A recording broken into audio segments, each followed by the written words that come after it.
ओम श्री गणेशाय नमः। अथ श्री गणपत्यथर्वशीर्षम्। हरिः ओम नमस्ते गणपतये। त्वमेव प्रत्यक्षं तत्त्वमसि। त्वमेव केवलं कर्तासि। त्वमेव केवलं धर्तासि। त्वमेव केवलं हर्तासि। त्वमेव सर्वं खल्विदं ब्रह्मासि। त्वं साक्षादात्मासि नित्यं। ऋतं वच्मि सत्यं वच्मि। अवत्वं माम् अववक्तारम् अवश्रोतारम् अवदातारम् अवधातारम् अवानोचानमवशिष्यम् अवपश्चात्तात अवपुरस्तात् अवोत्तरात्तात अवदक्षिणात्तात अवचोर्ध्वात्तात अवाधरात्तात सर्वतो मां पाहि पाहि समन्तात्। त्वं वाङ्मयस्त्वं चिन्मयः त्वमानन्दमयस्त्वं ब्रह्ममयः। त्वं सच्चिदानन्दाद्वितीयोऽसि। त्वं प्रत्यक्षं ब्रह्मासि। त्वं ज्ञानमयो विज्ञानमयोऽसि। सर्वं जगदिदं त्वत्तो जायते। सर्वं जगदिदं त्वत्तस्तिष्ठति। सर्वं जगदिदं त्वयि लयमेष्यति। सर्वं जगदिदं त्वयि प्रत्येति। त्वं भूमिरापो नलो नीलो नभः। त्वं चत्वारि वाक्पदानि। त्वं गुणत्रयातीतः। त्वमवस्थात्रयातीतः। त्वं देहत्रयातीतः। त्वं कालत्रयातीतः। त्वं मूलाधारस्थितोऽसि नित्यं। त्वं शक्तित्रयात्मकः। त्वां योगिनो ध्यायन्ति नित्यं। त्वं ब्रह्मा त्वं विष्णुस्त्वं रुद्रस्त्वं इन्द्रस्त्वं अग्निस्त्वं वायुस्त्वं सूर्यस्त्वं चन्द्रमास्त्वं ब्रह्म भूर्भुवः स्वरोम गणादिं पूर्वमुच्चार्य वर्णादिं तदनन्तरम् अनुस्वारः परतरः अर्धेन्दुलसितं तारेण ऋद्धम् एतत्तौ मनुस्वरूपं गकारः पूर्वरूपम् अकारो मध्यमरूपम् अनुस्वारश्चान्त्यरूपम् बिन्दुरुत्तररूपम् नादः सन्धानं संहिता संधिः सैषा गणेशविद्या गणकऋषिः निच्छ्रितगायत्री छन्दः गणपतिर्देवता। ॐ गङ्गणपतये नमः।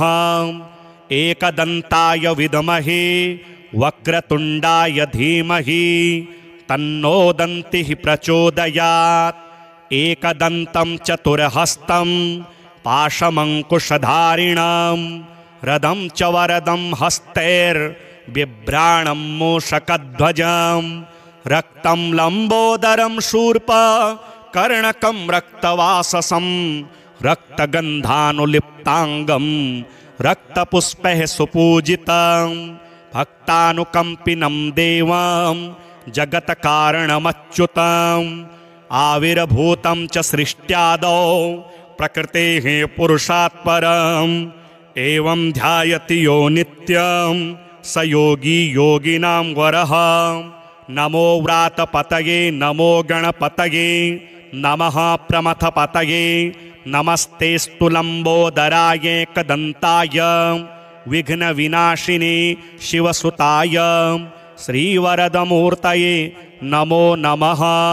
हे गत्वा देवदेवेशं रमानाथं जगद्गुरुं विष्णुं कमलपत्राक्षं ददृशुः प्रभयान्वितं स्तोत्रेण तुष्टुर्भक्त्या गदगदस्वरसत्कृताः देवा ऊचुः जय विष्णो रमेशाद्य महापुरुषपूर्वज दैत्यारे कामजनक सर्वकामफलप्रद महावराह गोविन्द महायज्ञस्वरूपक महाविष्णो ध्रुवेशाद्य जगदुत्पत्तिकारणं मत्स्यावतारे देवानां उद्धाराधाररूपकं सत्यव्रतधराधीश मत्स्यरूपाय ते नमः। जयाकूपारदैत्यारे सुरकार्य समर्पक अमृताप्तिकरेशान कूर्मरूपाय ते नमः। जयादिदैत्यनाशार्थ मादिशूकररूपधृक मह्युद्धारकृतोद्योग कोलरूपाय ते नमः। नारसिंहं वपुः कृत्वा महादैत्यं ददार यः करजैर्वरदत्ताङ्गं तस्मै नृहरये नमः। वामनं रूपमास्थाय त्रैलोक्यैश्वर्यमोहितं बलिं सञ्चलयामास तस्मै वामनरूपिणे। दुष्टशत्रविनाशाय सहस्रकरशत्रवे रेणुकागर्भजाताय जामदग्न्याय ते नमः। दुष्टराक्षसपौलस्त्य शिरश्छेदपटीयसे श्रीमद्दाशरथे तुभ्यं नमोऽनन्तक्रमाय च।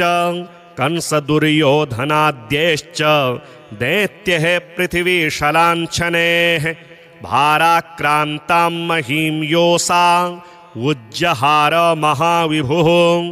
धर्मं संस्थापयामास पापं कृत्वा सुदूरतः। तस्मै कृष्णाय देवाय नमोऽस्तु बहुधा विभो। दुष्टयज्ञविघाताय पशुहिंसानिवृत्तये बौद्धरूपं दधौ योऽसौ तस्मै देवाय ते नमः। म्लेच्छप्रायेऽखिले लोके दुष्टराजन्यपीडिते कल्किरूपं समादध्यौ देवदेवाय ते नमः। दशावतारास्ते देव भक्तानां रक्षणाय वै दुष्टदैत्यविघाताय तस्मात् त्वं सर्वदुःखहृत जय भक्तार्तिनाशाय। धृतं नारी जलात्मसु रूपं येन त्वया देव कोऽन्यस्त्वत्तोदयानिधिः। इत्येवं देवदेवेशं स्तुत्वा श्रीपीतवाससं प्रणेमुर्भक्तिसहिताः साष्टाङ्गं विभुधर्षभाः। तेषां स्तवं समाकर्ण्य देवः श्रीपुरुषोत्तमः उवाच विबुधान् सर्वान् हर्षयच्छीगदाधरः। श्रीभगवानुवाच प्रसन्नोऽस्मि स्तवेनाहं देवास्तापं विमुञ्चत। भवतां नाशयिष्यामि दुःखं परमदुस्सहं। वृणुध्वं च वरं मत्तो देवः परमदुर्लभं। ददामि परमप्रीतः स्तवस्यास्य प्रसादतः। य एतत् पठते स्तोत्रं कल्य उत्थाय मानवः। मयि भक्तिं परां कृत्वा न तं शोकः स्पृशेत् कदा। अलक्ष्मीः कालकर्णी च नाक्रामे तद्गृहं सुराः। नोपसर्गा न वेताला न ग्रहा ब्रह्मराक्षसाः। न रोगावातिकाः पैत्ता श्लेष्मसम्भविनस्तथा। नाकालमरणं तस्य कदापि च भविष्यति। सन्ततिश्चिरकालस्था भोगः सर्वे सुखादयः। सम्भविष्यन्ति तन्मर्त्य गृहे यः स्तोत्रपाठकः। किं पुनर्बहुनोक्तेन स्तोत्रं सर्वार्थसाधकम्। एतस्य पठनान्द्रिणः भुक्तिमुक्तेन दूरतः। देवा भवत्सु यद्दुःखं कथ्यतां तदसंशयं। नाशयामि न सन्देहश्चात्र कार्योणुरेव च। एवं श्रीभगवद्वाक्यं श्रुत्वा सर्वे दिवौकसः प्रसन्नमनसः सर्वे पुनरुच्चुर्वृषाकपिम्। ॐ श्रीगणेशाय नमः। अथ श्रीगणपत्यथर्वशीर्षम्। हरिः ॐ नमस्ते गणपतये। त्वमेव प्रत्यक्षं तत्त्वमसि। त्वमेव केवलं कर्तासि। त्वमेव केवलं धर्तासि। त्वमेव केवलं हर्तासि। त्वमेव सर्वं खल्विदं ब्रह्मासि।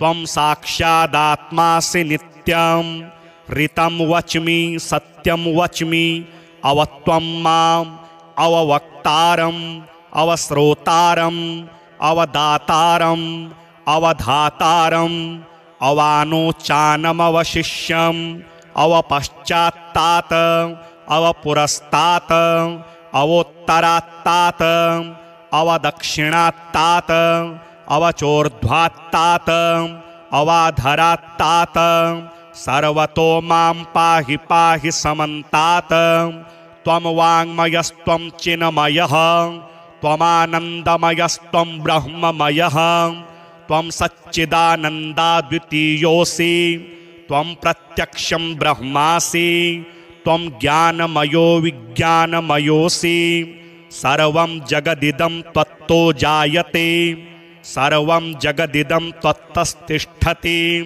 सर्वं जगदिदं त्वयि लयमेष्यति सर्वं जगदिदं त्वयि प्रत्येति त्वं भूमिरापो नलो नीलो नभः त्वं चत्वारि वाक्पदानि त्वं गुणत्रयातीतः त्वमवस्थात्रयातीतः त्वं देहत्रयातीतः त्वं कालत्रयातीतः त्वं मूलाधारस्थितोऽसि नित्यं त्वं शक्तित्रयात्मकः त्वां योगिनो ध्यायन्ति नित्यं त्वं ब्रह्मा त्वं विष्णुस्त्वं रुद्रस्त्वम् इन्द्रस्त्वम् अग्निस्त्वं वायुस्त्वं सूर्यस्त्वं चन्द्रमास्त्वं ब्रह्म भूर्भुवः स्वरोम गणादिं पूर्वमुच्चार्य वर्णादिं तदनन्तरम् अनुस्वारः परतरः अर्धेन्दुलसितं तारेण ऋद्धम् एतत्तौ मनुस्वरूपं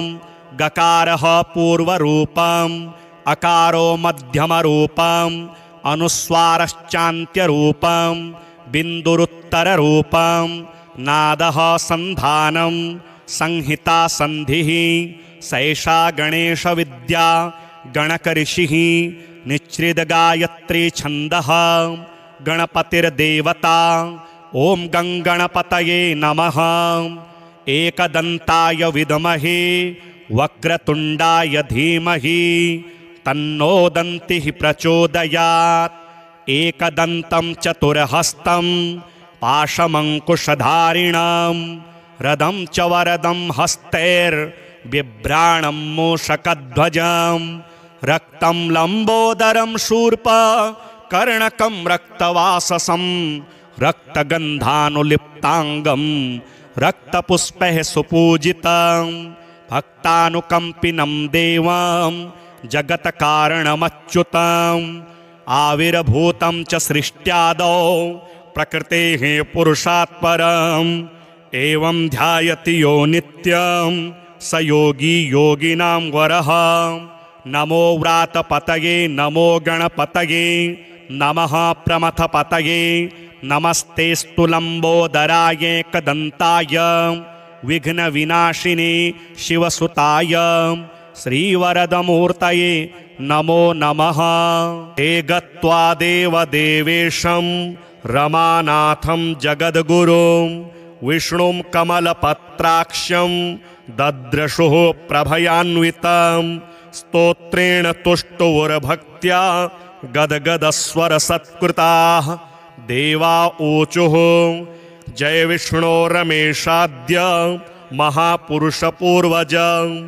दैत्यारे कामजनक सर्वकामफलप्रद महावराह गोविंद महायज्ञस्वरूपक महाविष्णो ध्रुवेशाद्य जगदुत्पत्तिकारण मत्स्यावतारे देवानां उद्धाराधाररूपक सत्यव्रतधराधीश मत्स्यरूपाय ते नमः जयाकूपार दैत्यारे सुरकार्य समर्पक अमृताप्तिकरेशान कूर्मरूपाय ते नमः जयादिदैत्यनाशार्थ मादिशूकररूपधृक मह्युद्धारकृतोद्योग कोलरूपाय ते नमः नारसिंहं वपुः कृत्वा महादैत्यं ददार यः करजैर्वरदत्ताङ्गं तस्मै नृहरये नमः। वामनं रूपमास्थाय त्रैलोक्यैश्वर्यमोहितं बलिं सञ्चलयामास तस्मै वामनरूपिणे। दुष्टशत्रविनाशाय सहस्रकरशत्रवे रेणुकागर्भजाताय जामदग्न्याय ते नमः। दुष्टराक्षसपौलस्त्य शिरश्छेदपटीयसे श्रीमद्दाशरथे तुभ्यं नमोऽनन्तक्रमाय च। कंसदुर्योधनाद्यैश्च दैत्यैः पृथिवीशलाञ्छनैः भाराक्रान्तां महीं योषा उज्जहार महाविभुः। धर्मं संस्थापयामास पापं कृत्वा सुदूरतः। तस्मै कृष्णाय देवाय नमोऽस्तु बहुधा विभो। दुष्टयज्ञविघाताय पशुहिंसानिवृत्तये बौद्धरूपं दधौ योऽसौ तस्मै देवाय ते नमः। म्लेच्छप्रायेऽखिले लोके दुष्टराजन्यपीडिते कल्किरूपं समादध्यौ देवदेवाय ते नमः। दशावतारास्ते देव भक्तानां रक्षणाय वै दुष्टदैत्यविघाताय तस्मात् त्वं सर्वदुःखहृत जय भक्तार्तिनाशाय। धृतं नारी जलात्मसु रूपं येन त्वया देव कोऽन्यस्त्वत्तोदयानिधिः। इत्येवं देवदेवेशं स्तुत्वा श्रीपीतवाससं प्रणेमुर्भक्तिसहिताः साष्टाङ्गं विभुधर्षभाः।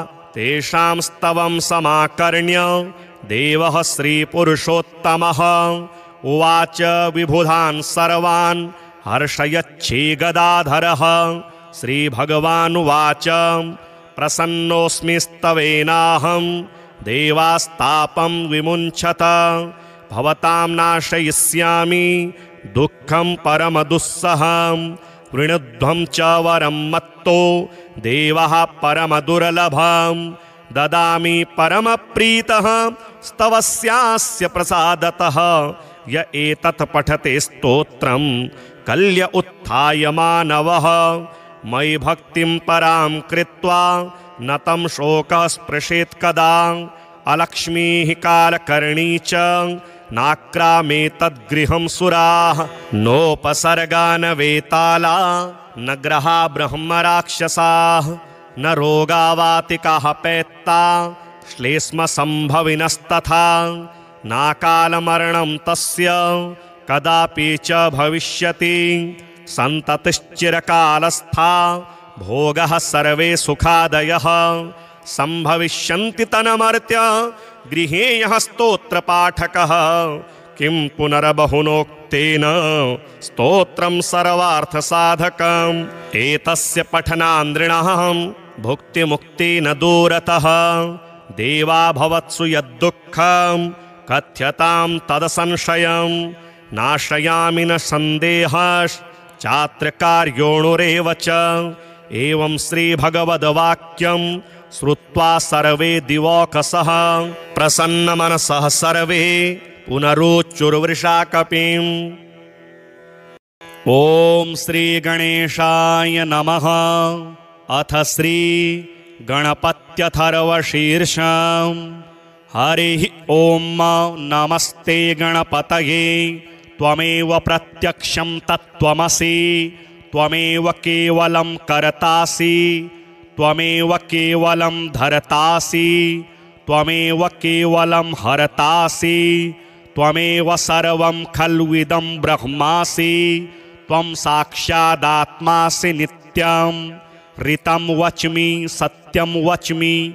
अवत्वं माम् अववक्तारम् अवश्रोतारम् अवदातारम् अवधातारम् अवानोचानमवशिष्यम् अवपश्चात्तात् अवपुरस्तात् अवोत्तरात्तात् अवदक्षिणात्तात् अवचोर्ध्वात्तात् अवाधरात्तात् सर्वतो मां पाहि पाहि समन्तात् त्वं वाङ्मयस्त्वं चिन्मयः त्वमानन्दमयस्त्वं ब्रह्ममयः त्वं सच्चिदानन्दाद्वितीयोऽसि त्वं प्रत्यक्षं ब्रह्मासि त्वं ज्ञानमयो विज्ञानमयोऽसि सर्वं जगदिदं त्वत्तो जायते सर्वं जगदिदं त्वत्तस्तिष्ठति सर्वं जगदिदं त्वयि लयमेष्यति सर्वं जगदिदं त्वयि प्रत्येति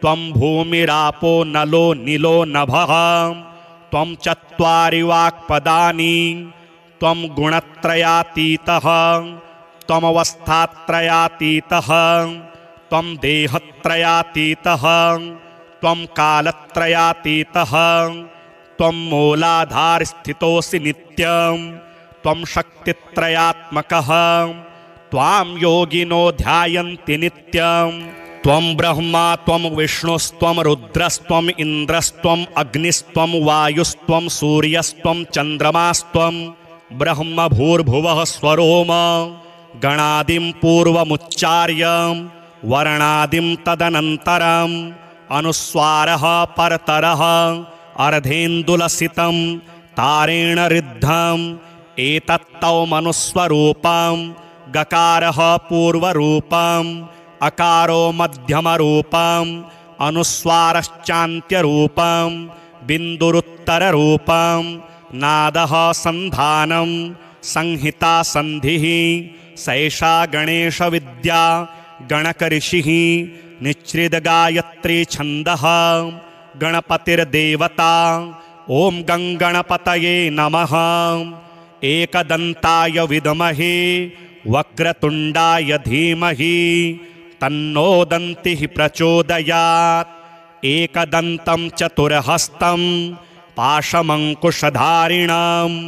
रदं च वरदं हस्तैर्बिभ्राणं मूषकध्वजं रक्तं लम्बोदरं शूर्पकर्णकं रक्तवाससं रक्तगन्धानुलिप्ताङ्गं रक्तपुष्पैः सुपूजितं भक्तानुकम्पिनं देवं जगत्कारणमच्युतम् आविर्भूतं च सृष्ट्यादौ प्रकृतेः पुरुषात् परम् एवं ध्यायति यो नित्यं स योगी योगिनां वरः नमो व्रातपतये नमो गणपतये नमः प्रमथपतये नमस्तेस्तु लम्बोदराय एकदन्ताय विघ्नविनाशिने शिवसुताय श्रीवरदमूर्तये नमो नमः ते गत्वा देवदेवेशं रमानाथं जगद्गुरुं विष्णुं कमलपत्राक्षं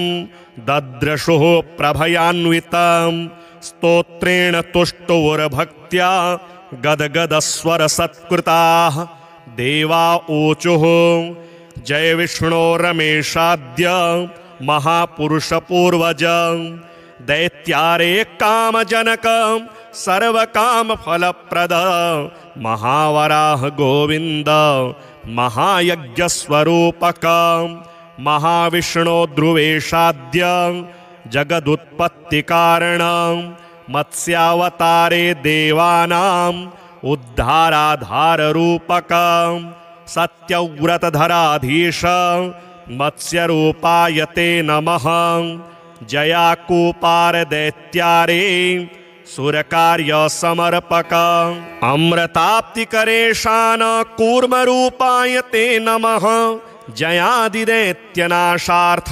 मादिशूकररूपधृक् मह्युद्धारकृतोद्योग कोलरूपाय ते नमः नारसिंहं वपुः कृत्वा महादैत्यं ददारयः करजैर्वरदत्ताङ्गं तस्मै नृहरये नमः वामनं रूपमास्थाय त्रैलोक्यैश्वर्यमोहितं बलिं सञ्चलयामास तस्मै वामनरूपिणे दुष्टशत्रविनाशाय सहस्रकरशत्रवे रेणुकागर्भजाताय जामदग्न्याय ते नमः दुष्टराक्षसपौलस्त्य शिरश्छेदपटीयसे।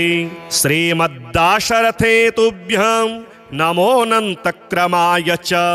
कंसदुर्योधनाद्यैश्च दैत्यैः पृथिवीशलाञ्छनैः भाराक्रान्तां महीं योषा उज्जहार महाविभुः। धर्मं संस्थापयामास पापं कृत्वा सुदूरतः। तस्मै कृष्णाय देवाय नमोऽस्तु बहुधा विभो। दुष्टयज्ञविघाताय पशुहिंसानिवृत्तये बौद्धरूपं दधौ योऽसौ तस्मै देवाय ते नमः। म्लेच्छप्रायेऽखिले लोके दुष्टराजन्यपीडिते कल्किरूपं समादध्यौ देवदेवाय ते नमः। दशावतारास्ते देव भक्तानां रक्षणाय वै दुष्टदैत्यविघाताय तस्मात् त्वं सर्वदुःखहृत् जय भक्तार्तिनाशाय। धृतं नारी जलात्मसु रूपं येन त्वया देव कोऽन्यस्त्वत्तोदयानिधिः। इत्येवं देवदेवेशं स्तुत्वा श्रीपीतवाससं प्रणेमुर्भक्तिसहिताः साष्टाङ्गं विभुधर्षभाः। तेषां स्तवं समाकर्ण्य देवः श्रीपुरुषोत्तमः उवाच विबुधान् सर्वान् हर्षयच्छीगदाधरः। श्रीभगवानुवाच प्रसन्नोऽस्मि स्तवेनाहं देवास्तापं विमुञ्चत। भवतां नाशयिष्यामि दुःखं परमदुस्सहं। वृणुध्वं च वरं मत्तो देवः परमदुर्लभं। ददामि परमप्रीतः स्तवस्यास्य प्रसादतः।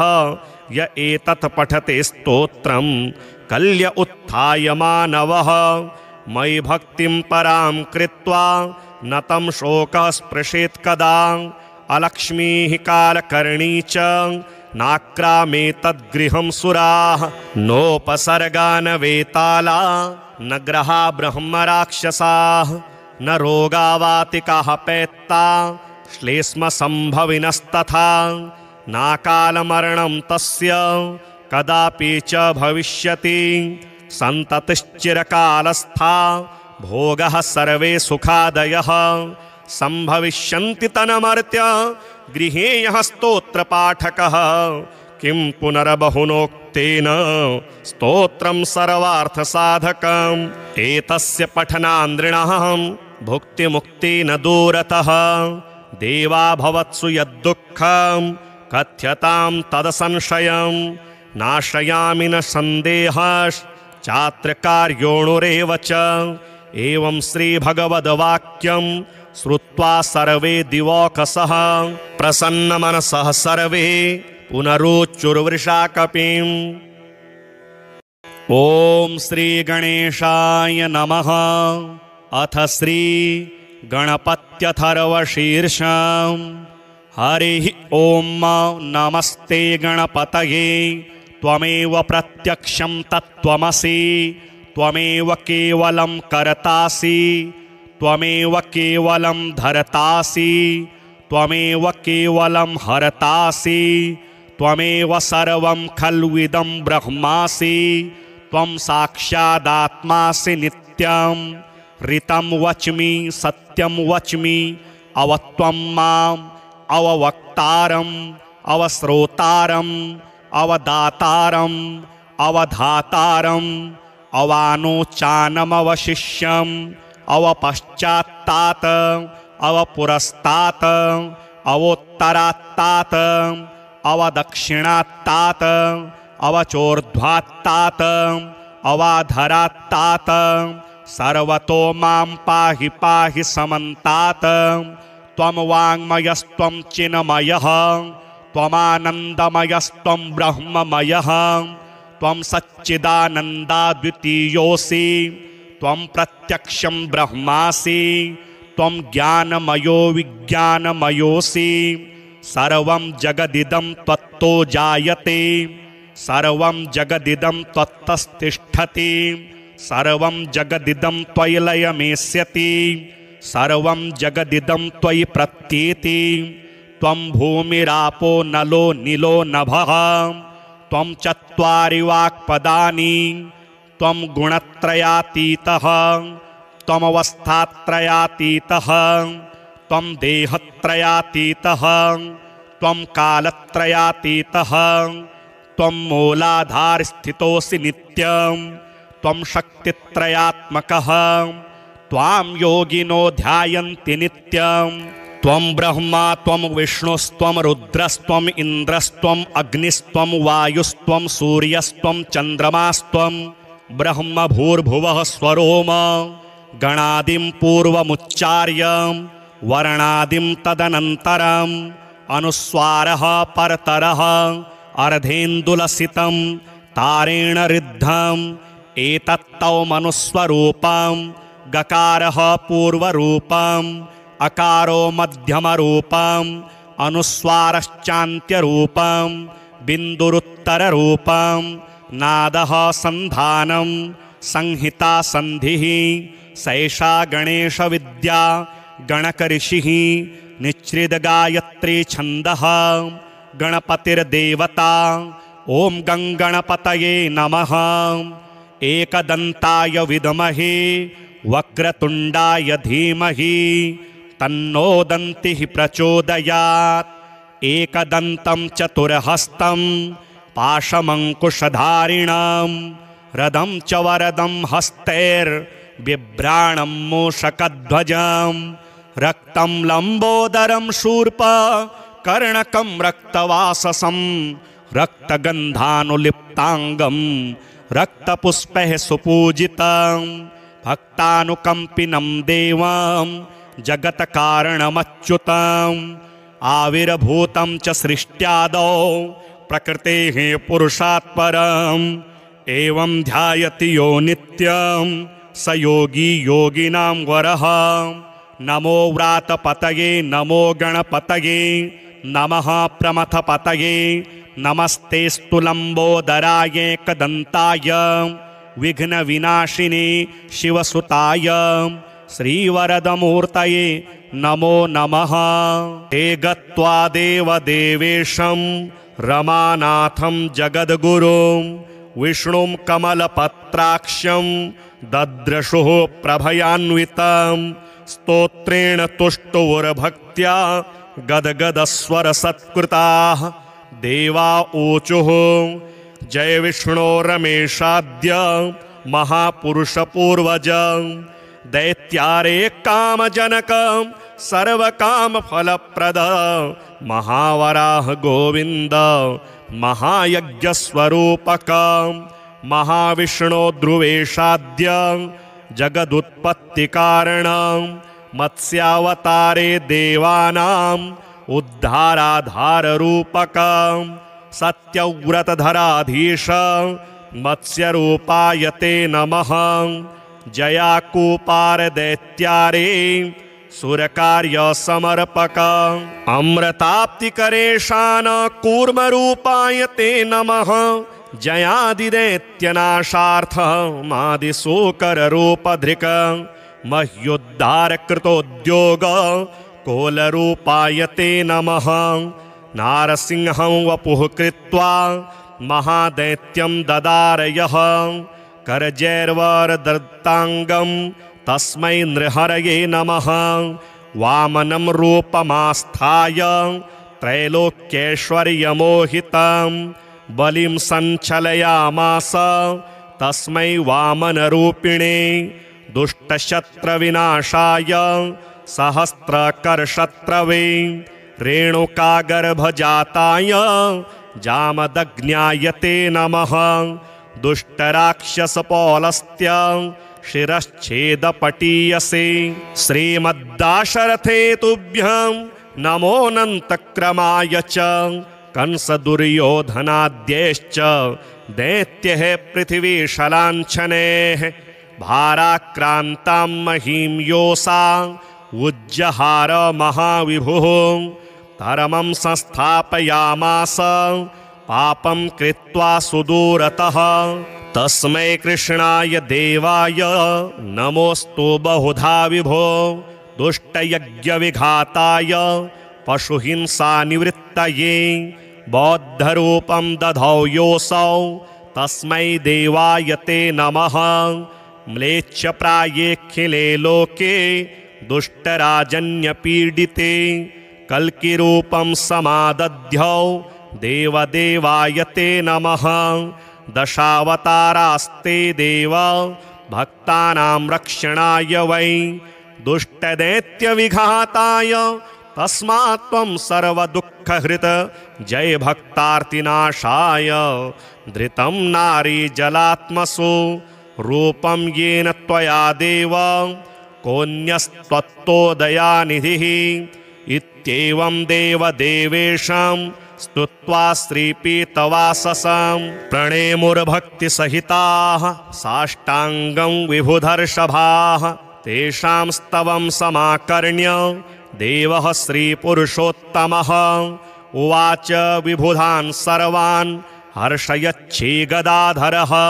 श्रीभगवानुवाच प्रसन्नोऽस्मि स्तवेनाहं देवास्तापं विमुञ्चत। भवतां नाशयिष्यामि दुःखं परमदुस्सहं। वृणुध्वं च वरं मत्तो देवः परमदुर्लभं ददामि परमप्रीतः स्तवस्यास्य प्रसादतः। य एतत् पठते स्तोत्रं कल्य उत्थाय मानवः। मयि भक्तिं परां कृत्वा न तं शोकः स्पृशेत् कदा। अलक्ष्मीः कालकर्णी च नाक्रामे तद्गृहं सुराः। नोपसर्गा न वेताला न ग्रहा ब्रह्मराक्षसाः। न रोगावातिकाः पैत्ता श्लेष्मसम्भविनस्तथा। नाकालमरणं तस्य कदापि च भविष्यति। सन्ततिश्चिरकालस्था भोगः सर्वे सुखादयः। सम्भविष्यन्ति तन्मर्त्य गृहे यः स्तोत्रपाठकः। किं पुनर्बहुनोक्तेन स्तोत्रं सर्वार्थसाधकम्। एतस्य पठनान्द्रिणः भुक्तिमुक्तेन दूरतः। देवा भवत्सु यद्दुःखं कथ्यतां तदसंशयं। नाशयामि न सन्देहश्चात्र कार्योणुरेव च। एवं श्रीभगवद्वाक्यं श्रुत्वा सर्वे दिवौकसः प्रसन्नमनसः सर्वे पुनरोच्चुर्वृषाकपिं। ते गत्वा देवदेवेशं रमानाथं जगद्गुरुं विष्णुं कमलपत्राक्षं दद्रशुः प्रभयान्वितं। स्तोत्रेण तुष्टुर्भक्त्या गदगदस्वरसत्कृताः। देवा ऊचुः जय विष्णो रमेशाद्य महापुरुषपूर्वज। दैत्यारे कामजनक सर्वकामफलप्रद। महावराह गोविन्द महायज्ञस्वरूपक। महाविष्णो ध्रुवेशाद्य जगदुत्पत्तिकारण। मत्स्यावतारे देवानाम् उद्धाराधाररूपक। सत्यव्रतधराधीश मत्स्यरूपाय ते नमः। जयाकूपार दैत्यारे सुरकार्यसमर्पक। अमृताप्तिकरेशान कूर्मरूपाय ते नमः। जयादिदैत्यनाशार्थ मादिशूकररूपधृक। मह्युद्धारकृतोद्योग कोलरूपाय ते नमः। नारसिंहं वपुः कृत्वा महादैत्यं ददारयः। करजैर्वरदत्ताङ्गं तस्मै नृहरये नमः। वामनं रूपमास्थाय त्रैलोक्यैश्वर्यमोहितं बलिं सञ्चलयामास तस्मै वामनरूपिणे। दुष्टशत्रविनाशाय सहस्रकरशत्रवे रेणुकागर्भजाताय जामदग्न्याय ते नमः। दुष्टराक्षसपौलस्त्य शिरश्छेदपटीयसे। श्रीमद्दाशरथे तुभ्यं नमोऽनन्तक्रमाय च। कंसदुर्योधनाद्यैश्च दैत्यः पृथिवीशलाञ्छनेः भाराक्रान्तां महीं योषा उज्जहार महाविभुः धर्मं संस्थापयामास पापं कृत्वा सुदूरतः तस्मै कृष्णाय देवाय नमोऽस्तु बहुधा विभो दुष्टयज्ञविघाताय पशुहिंसानिवृत्तये बौद्धरूपं दधौ योऽसौ तस्मै देवाय ते नमः म्लेच्छप्रायेऽखिले लोके दुष्टराजन्यपीडिते कल्किरूपं समादध्यौ देवदेवाय ते नमः दशावतारास्ते देव भक्तानां रक्षणाय वै दुष्टदैत्यविघाताय तस्मात् त्वं सर्वदुःखहृत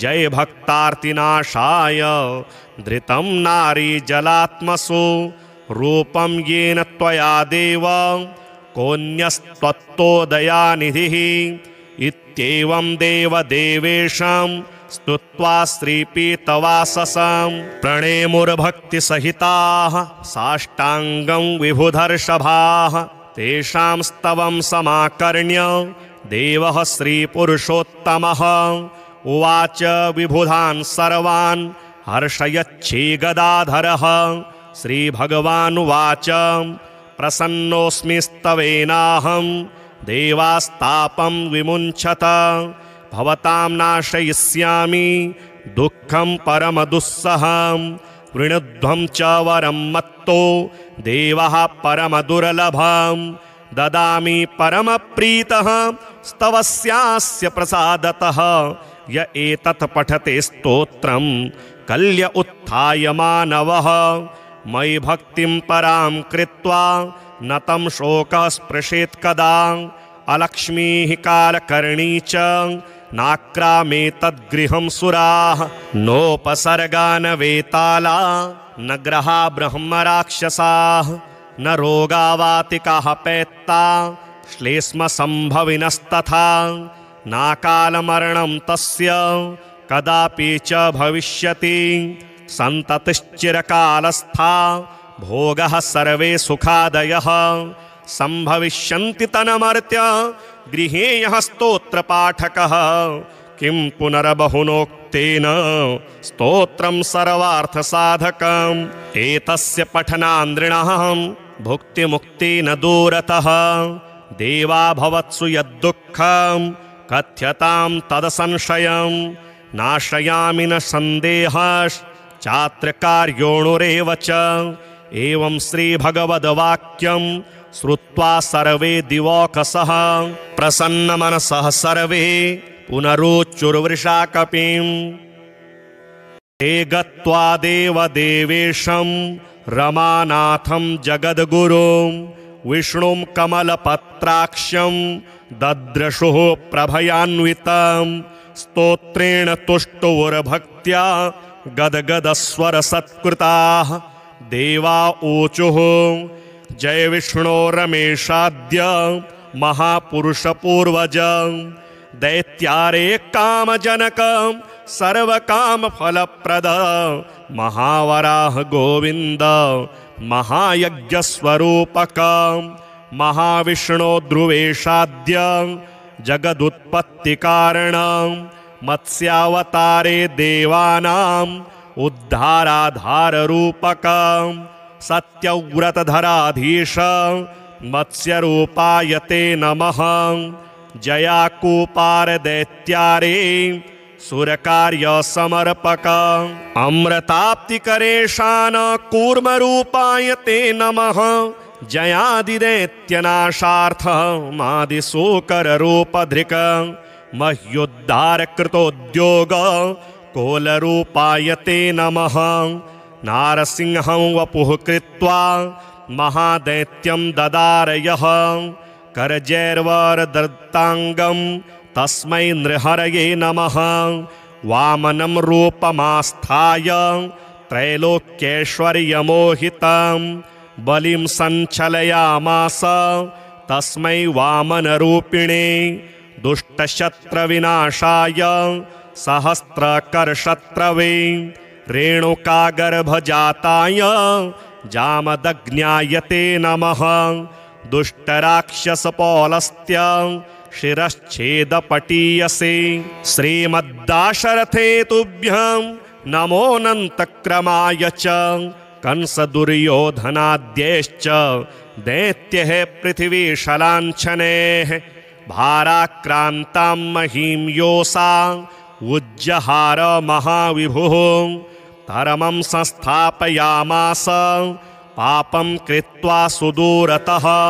तस्मै कृष्णाय देवाय नमोऽस्तु बहुधा विभो। दुष्टयज्ञविघाताय पशुहिंसानिवृत्तये बौद्धरूपं दधौ योऽसौ तस्मै देवाय ते नमः।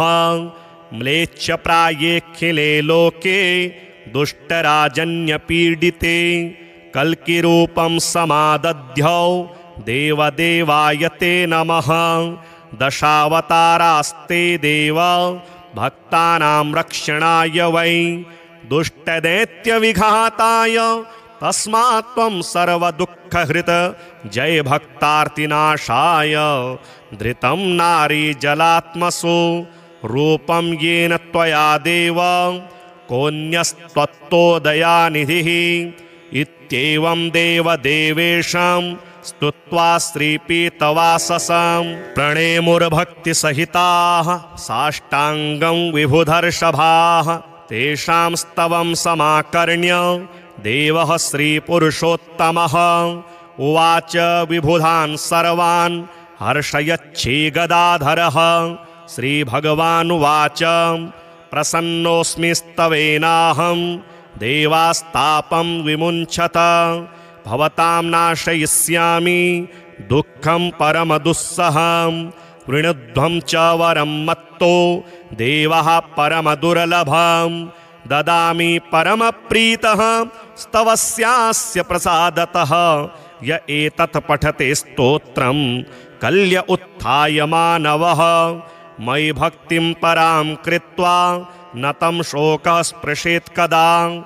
अलक्ष्मीः कालकर्णी च नाक्रामे तद्गृहं सुराः। नोपसर्गा न वेताला न ग्रहा ब्रह्मराक्षसाः। न रोगावातिकाः पैत्ता श्लेष्मसम्भविनस्तथा। नाकालमरणं तस्य कदापि च भविष्यति। सन्ततिश्चिरकालस्था भोगः सर्वे सुखादयः। सम्भविष्यन्ति तन्मर्त्य गृहे यः स्तोत्रपाठकः। किं पुनर्बहुनोक्तेन स्तोत्रं सर्वार्थसाधकम्। एतस्य पठनान्द्रिणः भुक्तिमुक्ति न दूरतः। देवा भवत्सु यद्दुःखं कथ्यतां तदसंशयं। नाशयामि न सन्देहश्चात्रकार्योणुरेव च। एवं श्रीभगवद्वाक्यं श्रुत्वा सर्वे दिवौकसः प्रसन्नमनसः सर्वे पुनरुच्चुर्वृषाकपिम्। ते गत्वा देवदेवेशं रमानाथं जगद्गुरुं विष्णुं कमलपत्राक्षं दद्रशुः प्रभयान्वितं। स्तोत्रेण तुष्टुर्भक्त्या गदगदस्वरसत्कृताः।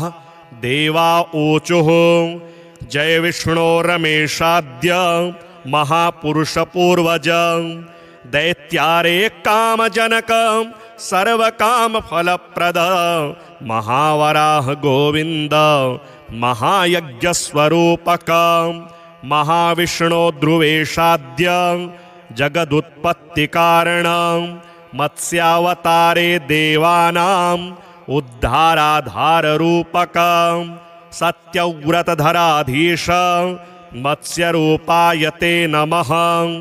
जयाकूपार दैत्यारे सुरकार्यसमर्पक। अमृताप्तिकरेशान कूर्मरूपाय ते नमः। जयादिदैत्यनाशार्थमादिशूकररूपधृक्।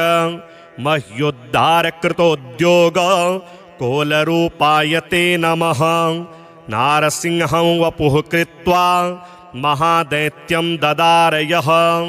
करजैर्वरदत्ताङ्गं तस्मै नृहरये नमः। वामनं रूपमास्थाय त्रैलोक्यैश्वर्यमोहितं बलिं सञ्चलयामास तस्मै वामनरूपिणे। दुष्टशत्रविनाशाय सहस्रकरशत्रवे रेणुकागर्भजाताय जामदग्न्याय ते नमः। दुष्टराक्षसपौलस्त्य शिरश्छेदपटीयसे श्रीमद्दाशरथे तुभ्यं नमोऽनन्तक्रमाय च।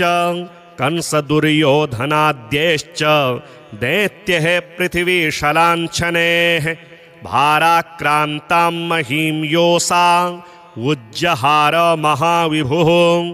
धर्मं संस्थापयामास पापं कृत्वा सुदूरतः। तस्मै कृष्णाय देवाय नमोऽस्तु बहुधा विभो।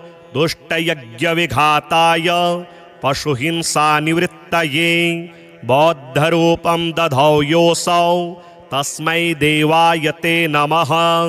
म्लेच्छप्रायेऽखिले लोके दुष्टराजन्यपीडिते कल्किरूपं समादध्यौ देवदेवाय ते नमः। दशावतारास्ते देव भक्तानां रक्षणाय वै दुष्टदैत्यविघाताय तस्मात् त्वं सर्वदुःखहृत जय भक्तार्तिनाशाय। धृतं नारी जलात्मसु रूपं येन त्वया देव कोऽन्यस्त्वत्तोदयानिधिः। इत्येवं देवदेवेशं स्तुत्वा श्रीपीतवाससं प्रणेमुर्भक्तिसहिताः साष्टाङ्गं विभुधर्षभाः। तेषां स्तवं समाकर्ण्य देवः श्रीपुरुषोत्तमः उवाच विबुधान् सर्वान् हर्षयच्छीगदाधरः। श्रीभगवानुवाच प्रसन्नोऽस्मि स्तवेनाहं देवास्तापं विमुञ्चत। भवतां नाशयिष्यामि दुःखं परमदुस्सहं। वृणुध्वं च वरं मत्तो देवः परमदुर्लभं। ददामि परमप्रीतः स्तवस्यास्य प्रसादतः। य एतत् पठते स्तोत्रं कल्य उत्थाय मानवः। मयि भक्तिं परां कृत्वा न तं शोकः स्पृशेत् कदा। अलक्ष्मीः कालकर्णी च नाक्रामे तद्गृहं सुराः। नोपसर्गा न वेताला न ग्रहा ब्रह्मराक्षसाः। न रोगावातिकाः पैत्ता श्लेष्मसम्भविनस्तथा। नाकालमरणं तस्य कदापि च भविष्यति। सन्ततिश्चिरकालस्था भोगः सर्वे सुखादयः। सम्भविष्यन्ति तन्मर्त्य गृहे यः स्तोत्रपाठकः। किं पुनर्बहुनोक्तेन स्तोत्रं सर्वार्थसाधकम्। एतस्य पठनान्द्रिणः भुक्तिमुक्ति न दूरतः। देवा भवत्सु यद्दुःखं कथ्यतां तदसंशयं। नाशयामि न सन्देहश्चात्र कार्योणुरेव च। एवं श्रीभगवद्वाक्यं श्रुत्वा सर्वे दिवौकसः प्रसन्नमनसः सर्वे पुनरुच्चुर्वृषा कपिम्।